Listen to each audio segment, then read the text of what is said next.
Okay, welcome back, folks. I just wanted to give you an update on kind of like where we're headed a little bit, both on this bill and on priorities for the session and just I guess overall a little bit of shifts in things about from the way we have done things in the past. So first off, on this bill.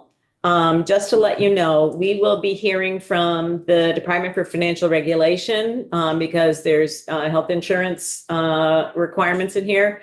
We're also reaching out to MVP and to Blue Cross Blue Shield to see if they have any comments on the bill in terms of any particular impact on their organizations. I have actually already reached out to the Office of Professional Regulation to see if we can, as you might recall, one of the witnesses said that, I think it was from the health department, that they had been coordinating with DFR and other folks OPR and DFR, too many R's and O's and all that kind of stuff. So Meredith had said that, I believe. So I'm going to try to see if we can combine whatever changes might be necessary in the Secretary of State's statutes for Office of Professional Regulation into this bill. And the reason I say that is because we sort of have the risk of, okay, what if one bill makes it through and the other bill doesn't make it through? And then you have conflicting information in two different parts of statute. So I think it would be systemically better if they were all included in one bill, even if that bill then meant that it had to go to government operations to review that section of the bill.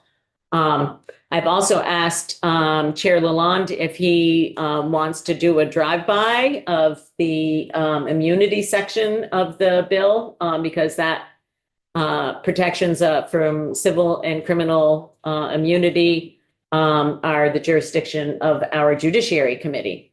So I'm waiting to hear back from him on that. We will probably also be hearing from a couple of witnesses that have contacted me. We'll be posting their information as public comment, but I've also offered them the ability to have 15 minutes before the committee if they want to give testimony. They are people in opposition to the bill. So you'll be seeing things posted on today's committee page. And again, I'm offering them the ability to step in and have, an opportunity to address the committee if they would like to. So in terms of assignment, I've asked Representative Eustis to be the reporter of this bill. He will be the person sort of shepherding it along after we get through it. I am hopeful that we'll be able to reach whatever we need to do on the bill by the end of next week. So we'll move to markup and a vote definitely by the end of next week. So that's update on this bill, where we're headed with this bill and what I hope to get out of that. Can I ask a question? Of course. I didn't pick up from the reference that was made with respect to OPR. What aspects of this may implicate OPR? The Office of Professional Regulation, they have the board, I don't know exactly what the official term is, but the physicians and licensure and certification. So there's, I don't know what the exact references are, but when the health department went through the different aspects, they found references. They brought it to the attention of OPR. OPR, I think maybe it was a timing issue. They didn't, have their stuff together enough to, to get this in to this bill. But as I said, I think that it will be better if we can combine them. They've had some time now because the health department had sent this into Ledge Council, I don't know, maybe 6 weeks ago or so, something like that. So if we're able to do that, I think that's the best course of action. If for some reason we're not, then Don, I'll just be asking you to flag that bill when it comes in to make sure to work with government operations to make sure that the bill gets heard. It's not just a, we can leave it off by the wayside, kind of thing, because it might appear not to be anything too dramatic, and they might think, well, I don't know what they think, but I will also mention it to the chair. Okay. So that's that on that. Okay. Second, we are going to be hearing from tomorrow. We're going to be, and Thursday, we're going to be switching to budget adjustment.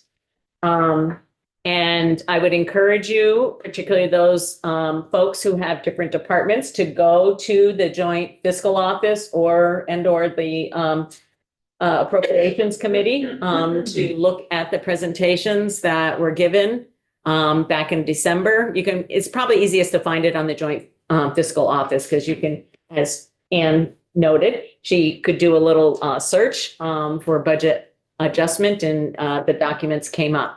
So it'd be helpful if you could look at your departments. All three departments had some issues with budget, not issues, but, requests and budget adjustment. So we're going to be hearing from those departments. Likewise, and this is what's a little bit different than what we have had in the past. We are allowing time on Thursday to hear briefly from organizations who have expressed a need for additional support mid-year. And we are allowing between 15 and 30 minutes per organization, and you'll see that on Thursday's agenda. So those are folks who did not make it into the governor's recommend for budget adjustment. And so we will make decisions hopefully by the end of business on Friday about what we will say to the appropriations committee about budget adjustment. Okay, so we are moving along. All right. So, and the reason that we are doing this is, one, we are trying to be respectful of the appropriations committee process, and yet we want to have our input considered. And again, it won't be a time to ask about sort of base funding. It's a time to just ask about the changes that they are requesting.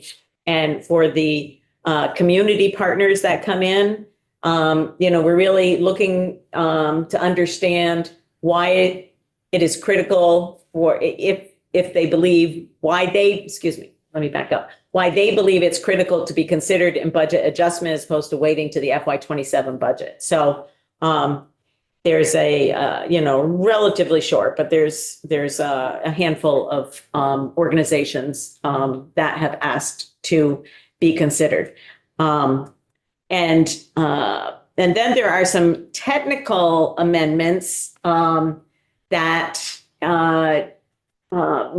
all in Dale. So that's in Dan and Todd's area. Last year, you might recall, we made recommendations to fully implement the Medicaid rate study that was done back in 23.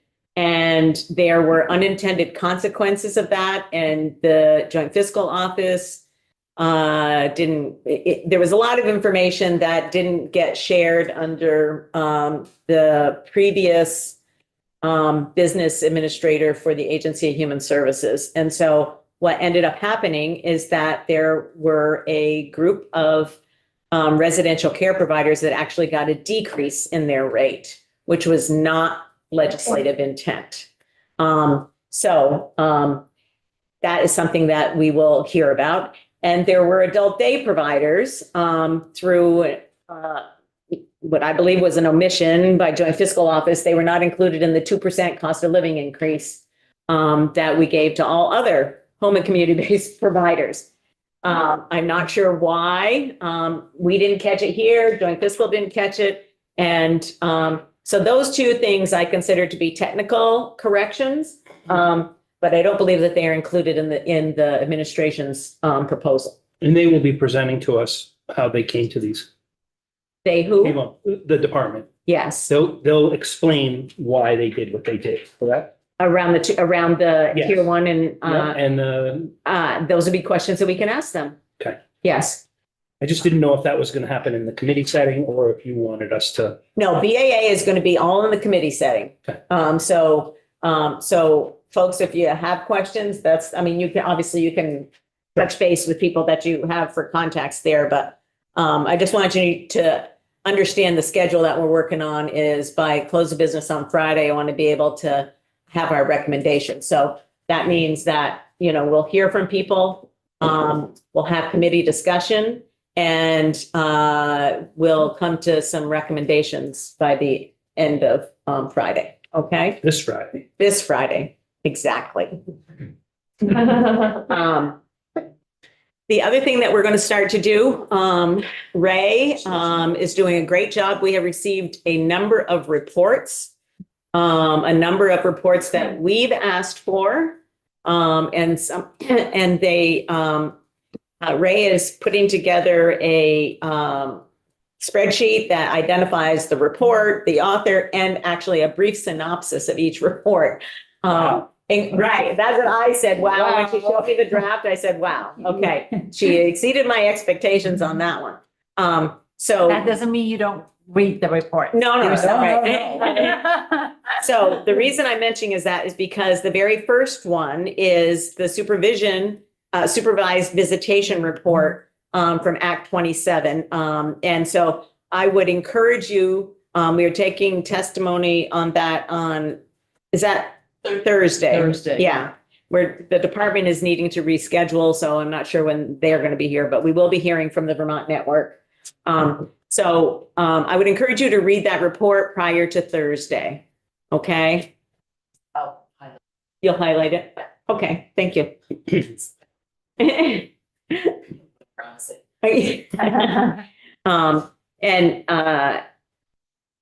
So we will be taking under our oversight and accountability section. Remember last year, each week on Tuesdays, we had an oversight and accountability section. We're going to be looking at those reports. And we're starting with that supervised visitation one. And I'll be upfront about why we're starting with that one is setting the stage for a recommendation that actually the DCF team of Ann and Brenda made last year with regard to, it's why we're getting this report, is because only parts of the state have supervised visitation. And that means parents and children are not able to safely see each other in cases where there are issues. And that seems to be an equity issue. Well, was the judiciary also? The judiciary, involved in that? yes. Yes. Judge Zone has been contacted. He has had surgery. So he is going to be weighing in on this, and we're asking him. We're not sure if he's going to be able to be here in person or on Zoom. He might write something. I'm not, but we are asking Judge Zone. So this is actually laying the groundwork for potential budget for FY27. But it's also tied to that report. So I'm just being upfront about that. And that is what we're going to do for this week. We, as you might have seen, H91 was referred back to committee. And Representative McGuire and I are co-sponsoring a bill that he has done all the legwork on. I think that people probably figured out we will take another stab at trying to come up with some predictable and responsive solutions to homelessness in the state. How that will all sugar out, we don't know yet, but that will be something that we will spend, a chunk of time on this year. I think that it's probably helpful for y'all to know that the department has actually implemented a few of the items that are actually in H91. So we had an influence. yeah. whatever, I'm not exactly sure, but they, so, you know, that was good to see. Those are things, however, that we would still need to put in statute, so that it's, predictable and dependable. You know, so the Vermonters know what to expect from state government or what not to expect also. So that's probably just as important. There are a couple of bills in the Senate that we will take up, but that Senator Lyons is going to do first in her committee. One is on recovery residences. So I know there are a few folks here who signed on to Dan's bill and Eric's Yep. and whoever else, I think other, I don't know, but 33 people. well, that's awesome. Right. So there, but Senator Lyons is going to take that up first and then send it over to us. So there's, you know, this planning between our two committees about who does what first. And the other thing Senator Lyons is going to take up first, that we took some initial testimony on at the end of last year is the childcare licensure.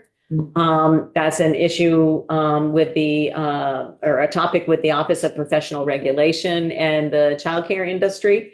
And so, and the Department for Children and Families. So, Senator Lyons is going to take that up first in the Senate.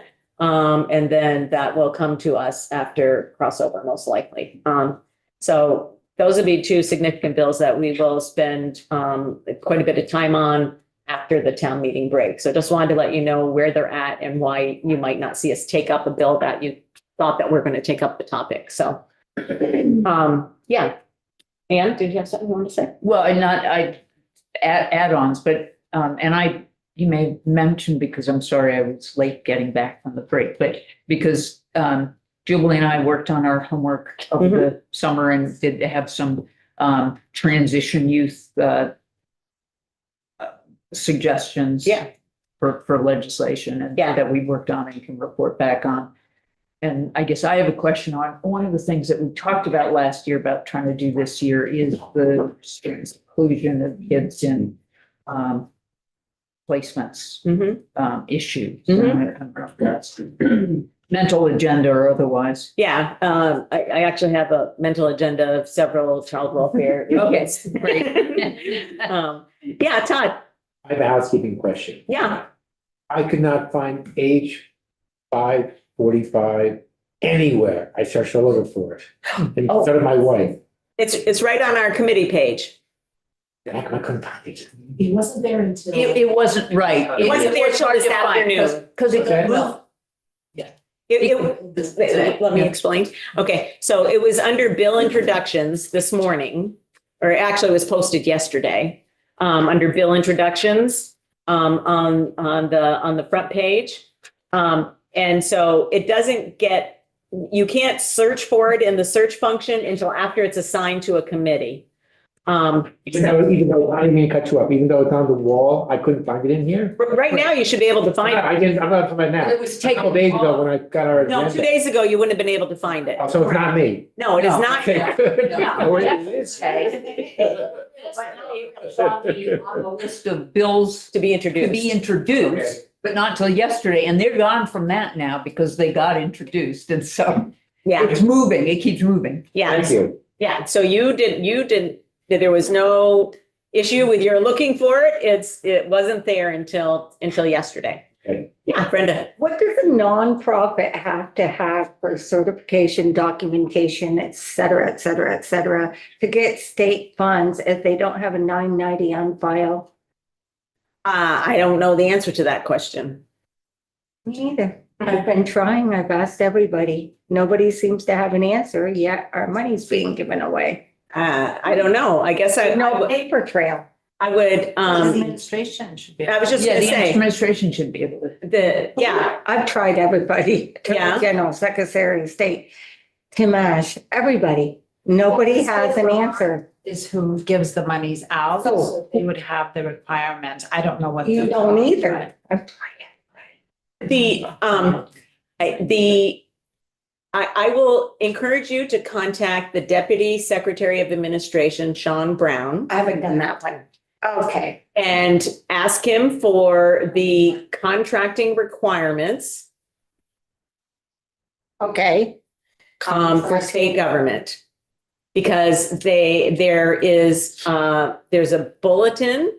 I think Grant- it's, There's two different bulletins, one for grants, one for contracts. I'm sorry Contracts. to interrupt. thank you. And Yes. you want for grants, I want for, you want for grants. and who is he again? I got He is his the name. Deputy Secretary of Administration, Thank you so much. works in the governor's Maybe office. finally I got a name. He should be able to Very send you a copy. You probably, if you went to the Secretary of Administration's website and you put in, I think it's bulletin 4.3, don't ask me why that's sticking in my head, but ask him, he can give you an official answer. Tim Ash just sent me an IRS tracking to go to too. So, In terms of requirements for, no, to get an answer, but yeah, I'm gonna go that, I'll do both. I'll do him first, then that's, I'll go to the those are IRS. the requirements for having a state contract. Okay, thank you. You're welcome. Okay, are there any other questions about like what the schedule is going to look like, what where we're headed? Anything like that? So, you know, the big things we're going to be focusing on in each department, we're going to be having an opioid settlement conversation. There's lots of stuff going on in that realm, and Eric has been serving as our rep on that committee. I'm not sure he is thanking me for that recommendation. I am.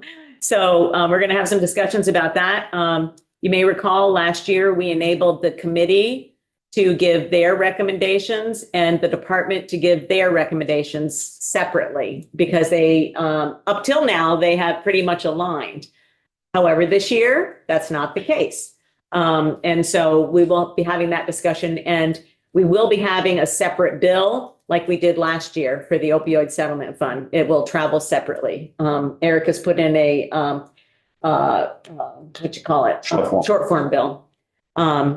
So that's an appropriation bill we'll have to get done, you know, before crossover as well. Yeah. Are those two sets of recommendations publicly available at this point? I don't know the answer to that question. I haven't received them yet. Eric might. I don't know, answer that question. the OSAC website may be updated because the meeting that we had on Monday, which is public meeting, we did provide and voted on our recommendations. And- Yeah, okay. I was Madam- about to say, I've already heard from a group that got left out that's upset. Oh, yeah. Yes. So, Yeah. so somebody's getting an idea of what's on it or not. And I don't know if I understood you correctly, Madam Chair. Were you saying that the department or the commissioner has set their list as well, or that they have the ability to, and we should be seeing two lists? I have not received it Let me yet, see, yeah. but they will be sending a separate list. Okay. So that's one of the bills that has to get done before crossover. It has to go to appropriations because that'll be in the context of the budget. Just trying to think of other things. At Dale, there have been, I don't know if other folks have been being reached out, but I have heard from other colleagues in the State House about payment reform at Dale, and some not so smooth implementation going on around payment reform, that we heard quite a bit of testimony on last year. So we'll be having them in to give us an update. We'll be talking to providers about the impact that it's having on them, as well as to families and individuals around how the conflict-free case management implementation is going, or not, as the case may be. And then we have our first Medicaid rate report coming in from Act 14, H 13, Act 14. We're going to have a busy year. Let's just say we're going to have a busy year, and we're going to try to be as efficient as possible. And again, as I offered last year, if you have specific witnesses on a specific topic that we're going to take up, just let me know. And we can send them an invitation. They can also be invited to submit written testimony, which I want to be clear about is just as valid as any other testimony. We have 2 letters that we've received on H545 that Lori will be posting if she hasn't already, because she's speedy. I think one that everybody received and one that it looked like only I received, but everybody might have received it also. But we want to make sure it's in the official record. So that will be there. And anything else? Anybody have any thoughts, questions? All right. I'll see y'all back here tomorrow morning. All right. Drive safely if you're driving.